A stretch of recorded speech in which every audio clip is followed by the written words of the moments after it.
So hello guys and welcome back to the channel. Today I'm going to show you how to extend your stay in Airbnb.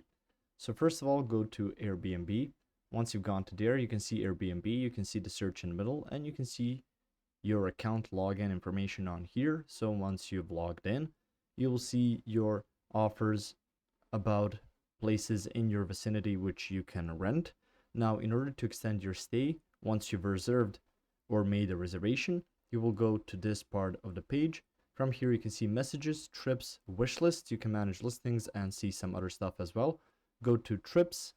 Through here, you will see your reservation. You will even see a picture, most likely.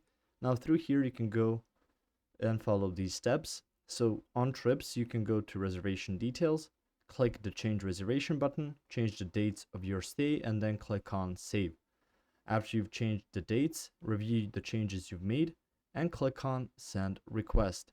Now this is the important part. You can't actually directly just extend your stay. You will need to first send that request to your host, and after they review your request and grant you permission to stay longer, you will then extend your stay and make sure that you have sufficient funds to extend that stay, so it will cost you probably another night, or it may be even more expensive since you're changing the already made plans you had with that host. And if you really want to, you should actually notify them beforehand about making those changes. If you found this information helpful or useful, you can like the video. You can also share the video.